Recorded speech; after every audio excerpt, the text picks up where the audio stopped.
Hello दोस्तों, Purvanchal classes में आप सभी का स्वागत है। तो चलिए आज देखा जाए तत्पुरुष समास। ठीक, तत्पुरुष समास को पढ़ने से पहले हम क्या जानेंगे, उसकी परिभाषा जब इसका हमें पता रहेगा तो इसमें जितने भी शब्द आएंगे हमको पहचानने में आसानी होगी। जैसे कोई भी शब्द रहेगा तो हमें पता करना पड़ेगा ना कि ये कौन सा समास है, तत्पुरुष है कि कर्मधारय है कि बहुब्रीहि है।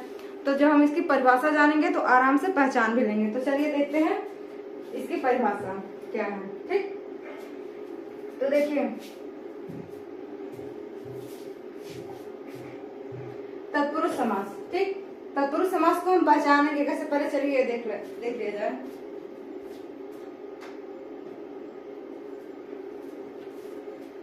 देखिए जिस समास का उत्तर अर्थात अंतिम, जिस समास का उत्तर यानी कि अंतिम पद प्रधान हो। ठीक, जिस समास का अंतिम पद मतलब लास्ट वाला पद प्रधान हो उसे तत्पुरुष समास कहते हैं। इसमें बाद वाले पद की प्रधानता होती है। ठीक है, जैसे कोई भी शब्द, जैसे कमल नयन। ठीक, कमल नयन। ठीक, माना कि ये कमल नयन है और हम इसको कहें कि तत्पुरुष समास है, तो इसकी विशेषता क्या रहेगी कि इसका ये लास्ट वाला पद क्या रहेगा, प्रधान रहेगा। तो चलिए देखते हैं कैसे।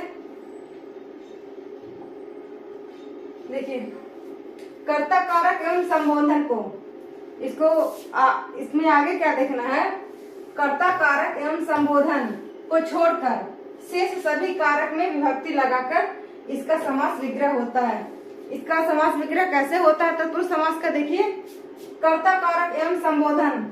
कर्ता कारक एवं संबोधन कारक जानते हैं ना, कर्ता ने कर्म को कारक से संप्रदान के लिए अपादान से अलग अधिकरण में पर संबोधन। तो जो 8 कारक है, 8 कारक में पहला और लास्ट वाला छोड़ के बाकी देखिए कर्ता कारक एवं संबोधन को छोड़कर शेष सभी कारक में विभक्तियां लगाकर इसका समास विग्रह किया जाता है। इसका समास विग्रह कैसे किया जाता है चलिए बताएं आपको। देखिए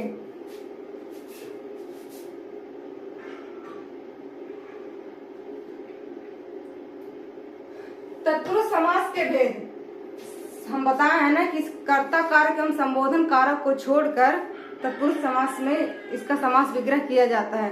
तो अब देखिए इसके भेद कितने, इसके 8 भेद हैं। 8 भेद में कारक के जो 8 भेद हैं उसमें से पहला वाला और लास्ट वाला छोड़ देंगे, बाकी 6 को ले लेंगे। देखिए कर्ता कारक हो जाता है कर्ता, कर्म, करण, संप्रदान, अपादान, संबंध और अधिकरण और संबोधन। ठीक, ये 8 हो गए ना। देखिए ये 8 हो गए, पहला, दूसरा, तीसरा, चौथा, 5वां, 6वां, 7वां और 8वां। ठीक, ये 8 हो गए। अब 8 में से क्या करना है हमें, ये लास्ट वाला ठीक और ये पहला वाला, इन दोनों को हम हटा देंगे। चलिए हम भी हटा दे रहे हैं, हटा देंगे इसको। ठीक, इन दोनों को हटा देंगे और बाकी ये जो बचे हैं 6, इनका हम क्या कर लेंगे, इनको लेके और इनका क्या करेंगे तत्पुरुष समास में ऐड करेंगे। कैसे ऐड करेंगे, देखिए कर्म तत्पुरुष हो जाएगा, करण तत्पुरुष, संप्रदान तत्पुरुष, अपादान तत्पुरुष और संबंध तत्पुरुष एवं अधिकरण तत्पुरुष। ठीक, 6 हो गए। और 2 हम बताए थे इसके पहले वाले वीडियो में कि तत्पुरुष समास कितने प्रकार का होता है, 2 प्रकार का होता है। इसके उपभेद देखिए कितने हैं, ये सब उपभेद है इसके। और देखिए कर्मधारय और द्विगु ये भी इसमें आ जाएगा। तो देखा जाए कि ये सब हम पहचानेंगे कैसे। देखिए हम नॉर्मल एग्जाम में यूपीपी और जो वनडे एग्जाम ज्यादातर होता है छोटे लेवल का, डी लेवल का, तो क्या होता है कि बस पूछ लेता है कि यह कौन सा समास है। जैसे गौशाला पूछ लिया कि इसमें कौन सा समास है। ठीक है, गौशाला, तो इसमें हमें बस क्या बताना है कि इसमें तत्पुरुष समास है। गौशाला में क्या है, तत्पुरुष समास है। अब अगर इसमें अंदर से पूछे कि तत्पुरुष समास में किस समास का भेद है, तत्पुरुष में भी किसका भेद है, तो देखिए क्या हो जाएगा, गो के लिए शाला मतलब गाय के लिए शाला। गाय के लिए शाला मतलब वो जो शाला है, घर है, वो गाय से उसका संबंध है। तो क्या हो जाएगा, आगे चलिए देखते हैं इसको, गौशाला और बाकी सब कुछ। सॉरी, देखिए पहला हमको क्या देखना है, कर्म तत्पुरुष। ठीक है, पहले जो चला, पहले देखिए, पहले यहाँ बताया है ना, कर्म तत्पुरुष, करण, संप्रदान, अपादान, संबंध, अधिकरण, कर्मधारा और द्विगुण, ये 8 है। अब 8 को चलिए थोड़ा थोड़ा करके पढ़ लिया जाए, बहुत आसान है, छोटा छोटा चैप्टर है ये सब। चलिए देखा जाए इन लोगों को। देखिए क्या हो जाएगा, पहला में कर्म तत्पुरुष। कर्म तत्पुरुष देखिए क्या होगा, सुख प्राप्त। ये सुख प्राप्त जो है, कर्म तत्पुरुष को पहचानने का देखिए क्या है, को लगा रहेगा, ठीक। सुख को प्राप्त, कर्ता ने कर्म को, ठीक। इसमें सुख को प्राप्त, देखिए तीनों में लगा है ना। जब तोड़ेंगे तो हमें ऐसा लगे कि हम जो शब्द तोड़ रहे हैं उसमें को आना चाहिए। ऐसा नहीं कि दूसरा कुछ आए, का आए या फिर रहा है, कुछ भी आए मतलब, लेकिन को आना चाहिए। जब को आएगा तभी हमको हमारा जो तत्पुरुष समास में कर्म तत्पुरुष रहेगा तभी सही माना जाएगा। जैसे देखिए सुख प्राप्त, सुख को प्राप्त, स्वर्ग प्राप्त, स्वर्ग को प्राप्त, ग्रह आगत, ग्रह को आगत। तो देखिए ये सब क्या हो जाएगा, कर्म तत्पुरुष हो जाएगा। और आगे देखिए दूसरा क्या है, करण तत्पुरुष, ठीक। करण तत्पुरुष का पहचानने का क्या है, ये से, कर्ता ने कर्म को करण से। अब देखिए करण से, अब से इसमें लगा रहेगा, जो कोई भी वाक्य हमें मिलेगा तो तोड़ेंगे तो क्या रहेगा, से बीच में मिलना चाहिए। देखिए अब देखिए करुणापूर्ण, वहां हमें क्या मिल रहा था, कर्म, कर्म में क्या मिल रहा था, देखिए पीछे देख लीजिए थोड़ा, देखिए कर्म तत्पुरुष में को मिल रहा था, ठीक। और इसमें क्या मिल रहा है, से। अब यहाँ पर था, यहाँ पर देखिए स्वर्ग को प्राप्त था ना। अब यहाँ हम लिख दें करुणा को पूर्ण, अगर यहाँ हम लिख दें करुणा को पूर्ण तो गलत हो जाएगा। और वहां स्वर्ग प्राप्त था तो क्या था, स्वर्ग को प्राप्त। अगर हम लिख देते स्वर्ग से प्राप्त तो गलत हो जाता। तो देखिए जो शब्द रहेगा उसको हम तोड़ेंगे कैसे, ये नियम हमें अच्छे से पता रहेगा, तभी ये तत्पुरुष समास में अगर हमें इसके अंदर का पाठ पूछने लगे तभी सही होगा। जैसे देखिए करुणापूर्ण, करुणापूर्ण कैसे तोड़ेंगे, करुणा से पूर्ण, किससे पूर्ण है ये, करुणा से पूर्ण है।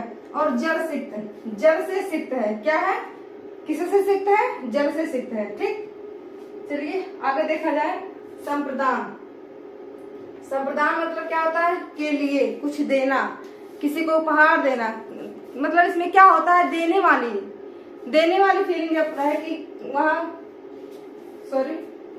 के लिए, उस देखिए देने वाली भी फीलिंग रहता है और के लिए भी रहता है कि उसके लिए, किसके लिए चीज है, किसी के लिए है, ठीक। तो देने के लिए या फिर किसी के लिए रहे तो वहां पर क्या होता है, संप्रदान तत्पुरुष। जैसे बच्चे को मिठाई दे दो तो वहां पर देना क्या हो जाएगा, वहां पर देना हो जाएगा संप्रदान, कि हम दे रहे हैं कुछ, ठीक। संप्रदान, दान, देखिए दे रहे हैं। अब देखिए सभा भवन क्या हो जाएगा, सभा के लिए भवन। गुरु दक्षिणा, गुरु के लिए दक्षिणा, गुरु के लिए दक्षिणा मतलब हम गुरु को दे रहे हैं। दान, देखिए दान लिखा है ना, दान मतलब तो जानते हैं कि देना, दान देना, दान करना। तो देखिए गुरु दक्षिणा, गुरु के लिए दक्षिणा, हम क्या देते हैं, गुरु को दक्षिणा देते हैं, देना आ रहा है ना, तो क्या हो जाएगा, संप्रदान तत्पुरुष हो जाएगा। आगे देखिए अपादान में क्या है, अपादान तत्पुरुष। अपादान से क्या होता है, कौन सी अपादान, जब देखिए कारक पढ़े होंगे तो उसमें क्या होता है, अपादान मतलब क्या होता है, अलग करना। इसका अर्थ क्या होता है, इसका इस कारक का अर्थ क्या होता है कि अलग से अलग। जैसे धनहीन, धन से हीन, धन से हीन मतलब कि उसके पास धन है ही नहीं, हीन हो गया धन से, तो क्या हो जाएगा, धनहीन। अब अगर पूछे कि धनहीन में कौन सा समास है, तो तत्पुरुष समास है। अब तत्पुरुष समास में भी कौन सा तत्पुरुष समास है, तो हो जाएगा अपादान तत्पुरुष। कैसे, धन से हीन, हम तोड़ेंगे इसको, विग्रह करेंगे, इसमें विग्रह होता है और संधि में विच्छेद होता है और समास में विग्रह होता है, ठीक। तो देखिए धनहीन, धन से हीन मतलब कि वह धन से क्या है, हीन है, उसके पास धन है ही नहीं। और देखिए बलहीन, बल से हीन यानी कि बल उसके पास नहीं है, ये बल जो है उसके पास क्या है, नहीं है। बलहीन, धनहीन, नहीं है मतलब अलग है, बल जो है उससे अलग है, और धन क्या है, उससे अलग है। नहीं है तभी तो, नहीं है यानी कि अलग है, नहीं है यानी कि अलग है, तो क्या हो जाएगा, अपादान तत्पुरुष हो जाएगा। आगे देखते हैं संबंध। अब संबंध में क्या बताना है, संबंध तो जानते हैं, संबंध का मतलब ये संबंध, रिलेशन। तो देखिए का की रारी, इसका कारक चिन्ह देखिए क्या होता है, का की रारी।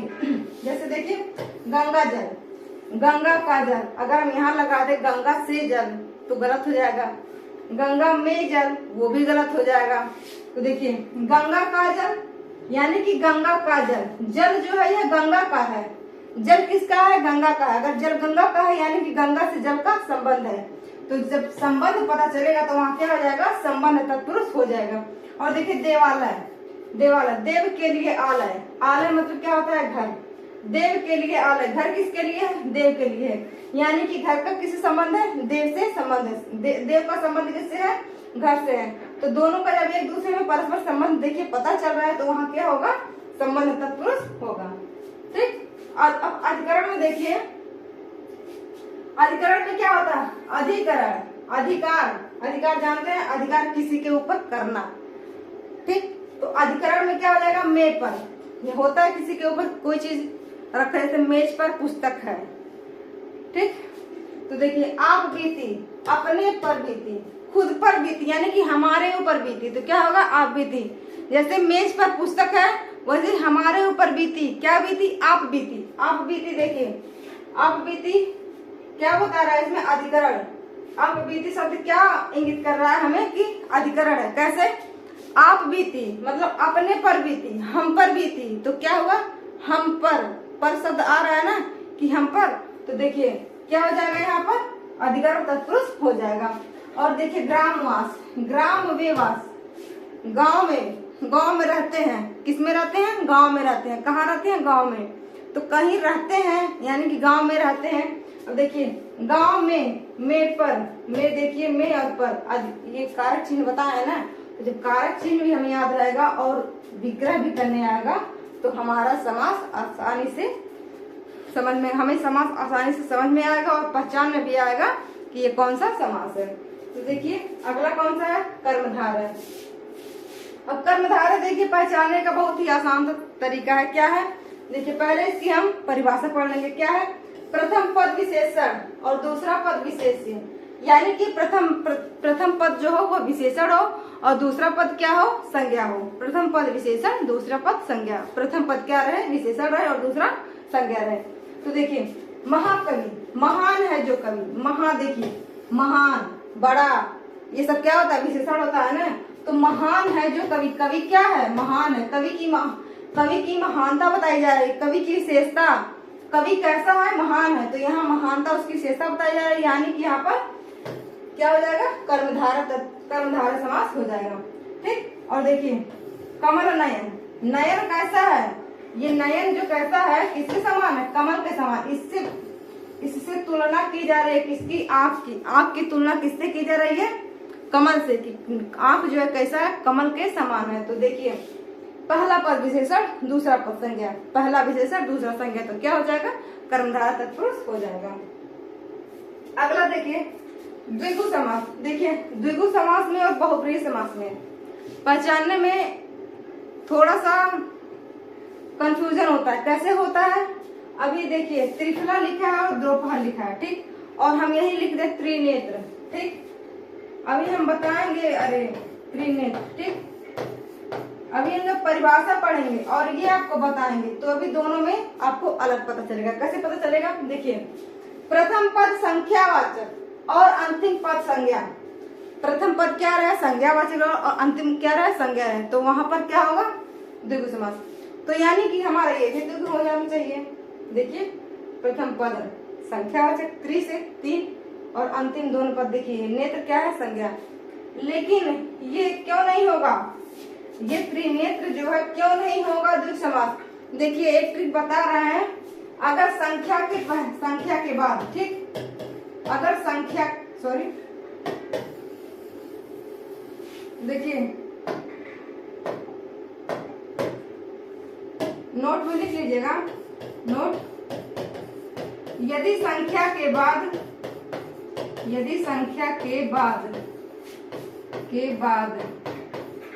किसी शरीर के अंग का नाम आए तो किसी शरीर के अंग का नाम आए तो वहां पर बहुब्रीहि समास हो जाता है। ठीक, वहां पर क्या हो जाएगा? बहुब्रीहि समास हो जाएगा, बहुब्रीहि समास हो जाता है। ठीक, लेकिन हम आपको बता रहे हैं कि पहला पद क्या रहे? संख्यावाचक रहे, और दूसरा क्या रहे? संज्ञा रहे, तो वहां पर क्या होगा? द्विगु समास होगा। लेकिन फिर एक छोटा सा देखिए, नोट करके लिखिएगा कि यदि संख्या के बाद जैसे त्रिनेत्र, त्रिलोचन, ये सब क्या हो जाएंगे? बहुब्रीहि। क्यों बहुब्रीहि होंगे? क्योंकि ये किसी तीसरे को बता रहे हैं ये सब, इसीलिए क्या हो जाएगा? बहुब्रीहि हो जाएगा। तो देखिए, यदि संख्या के बाद किसी शरीर के अंग का नाम आए तो वहां पर जैसे चतुर्भुज, चार भुजा, चतुर्भुज किसको कहते हैं? ब्रह्मा को कहते हैं। तो देखिए, अब द्विगु समास का अपवाद जो था वो तो हम बता दिए, आशा करते हैं कि आप लोग समझ गए होंगे। और देखिए, द्विगु समास प्रथम पद संख्यावाचक और अंतिम पद संज्ञा हो, जैसे त्रिफला, 3 फलों का समाहार, दोपहर का समाहार। देखिए, जितना भी आपको संख्यावाचक शब्द मिले, आगे संख्यावाचक रहे और बाद में संज्ञा रहे, वो सब क्या हो जाएगा? द्विगु रहेगा। लेकिन थोड़ा सा ख्याल क्या कीजिएगा कि अगर पहला पद संख्यावाचक रहे और दूसरा क्या रहे? बॉडी पार्ट, शरीर का कोई अंग रहे, ठीक, तो वो क्या हो जाएगा? बहुब्रीहि समास हो जाएगा। अगर इतना आप याद रखेंगे, वो बहुब्रीहि समास हो जाएगा। अगर पहला पद क्या रहे? संख्यावाचक रहे और दूसरा कोई बॉडी पार्ट रहे, तो वहां पर क्या हो जाएगा? बहुब्रीहि समास हो जाएगा। ठीक, और अगर प्रथम पद संख्यावाचक और अंतिम पद संज्ञा रहे, तो कोई भी संज्ञा रहे लेकिन बॉडी पार्ट न रहे, अगर बॉडी पार्ट रहा तो बहुब्रीहि में चला जाएगा, और नॉर्मल रहा, कोई भी शब्द रहा तो वह क्या रहेगा? द्विगु रहेगा। ठीक, आशा करते हैं कि आपको द्विगु समास और बाकी तत्पुरुष समास में जितने भेद बताए हैं सब आपको समझ में आया हो। और क्लास कैसा लगा कमेंट में जरूर बताइएगा। धन्यवाद।